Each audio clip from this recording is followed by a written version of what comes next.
बीते कुछ सालों में जापान से लेकर इजराइल का मिशन जो उन्होंने मून के लिए भेजा था, मिशन मून फेल हो चुका है। फेल होने के बाद दोनों मुल्कों ने चांद पर दोबारा पहुंचने की कोशिश नहीं की, लेकिन भारत ने चंद्रयान 2 के फेल होने के बाद मिशन चंद्रयान के जरिए चांद पर इतिहास रचने की फिर से कोशिश की, हिम्मत जुटाई। बड़ी बात यह है कि चांद पर बर्फ की खोज में इसरो का अहम रोल रहा है। एक बार फिर चांद पर इसरो नया इतिहास रचने के कगार पर है। सिर्फ एक कदम की दूरी बची है। यही वजह है कि चांद पर भारत की उड़ान को पूरी दुनिया बहुत उम्मीदों के साथ देख रही है। क्या चांद पर परमानेंट कैंप बनेंगे?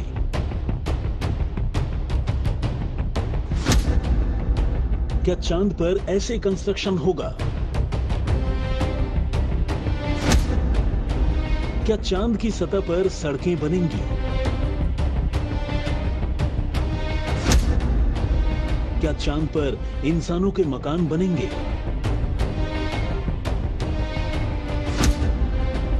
चांद को लेकर फ्यूचर प्लान क्या है? अभी इंसान ने सिर्फ चांद पर कदम रखे हैं, लेकिन चांद को लेकर अंतरिक्ष वैज्ञानिकों का फ्यूचर प्लान अकल्पनीय लगता है। अगर आपसे कोई कहे कि चांद पर इंसानों के लिए घर बन सकते हैं, चांद पर इंसान लंबे वक्त तक ठहर सकते हैं, तो आपको ये कोरी कल्पना लगेगी। लेकिन अमेरिकी स्पेस एजेंसी नासा ने तो अगले कुछ साल में चांद पर इंसानों के ठहरने के लिए पूरा प्लान तैयार कर लिया है। यहां तक कि चांद पर घर बनाने और चांद पर सड़कें बनाने के लिए एक कंपनी को टेंडर तक दिया जा चुका है। मतलब नासा अब चांद पर इंसानों के ड्रीम हाउस पर काम कर रहा है। बड़ी बात यह है कि अमेरिका के मिशन चांद में हिंदुस्तान भी सहयोगी है। हमसे पहले अमेरिका, रशिया और चाइना, ये तीनों देशों ने वहां तक लैंडिंग किया है। अब चौथा ऐसा देश हो गया जहां हम लैंड कर सकते हैं चांद पर। और ये करने के बाद बाकी के सब लोगों के ध्यान में भी आ जाएगा कि भारत ने कितनी प्रगति की है और भारत के जो रॉकेट्स है, भारत के जो उपग्रह है, उसका उपयोग किस तरीके से होता है और उनके खुद के जो भी कुछ उपग्रह होंगे वो हम यहाँ से रॉकेट से ऊपर ले जा सकते हैं। नासा के प्लान के मुताबिक मंगल की यात्रा पर जाने के लिए चांद का इस्तेमाल किसी स्टॉप की तरह होगा। मतलब आज नहीं तो कल पहले इंसान चांद तक जाएगा, चांद पर कुछ वक्त तक रुकेगा और फिर चांद से मंगल की यात्रा पर निकल जाएगा। दरअसल अंतरिक्ष वैज्ञानिक मानते हैं कि आज की तारीख में मंगल पर जाना अभी एक लंबा सफर है। ऐसे में मंगल पर जाने से पहले चांद पर रहकर अगले स्टॉप की तैयारी कर सकता है। इस प्लान के तहत नासा ने 2025 के अंत तक इंसान को चांद पर लंबे वक्त तक ठहरने के लिए भेजने की तैयारी की है और 2028 तक चांद पर इंसानों के लिए वो बेस तैयार करेगा। चांद में आसान से जीवन करना बहुत मुश्किल है, बिकॉज कोई एटमॉस्फेयर ही नहीं है, कोई भी एटमॉस्फेयर नहीं है एंड रनिंग वाटर भी नहीं। यस, पानी है, वो बर्फ की तरह है इधर उधर, बट रनिंग वाटर लाइक नदी, सागर, उस तरह से कुछ नहीं है। सो इवन माइक्रो ऑर्गेनिज्म उधर जीवित रहना बहुत मुश्किल है, बिकॉज ऑर्गेनिक मैटर भी नहीं। बट हम आर्टिफिशियली एक बायोस्फीयर उधर क्रिएट कर सकते, क्रिएट करके उसके अंदर हम जीवन कर सकता है।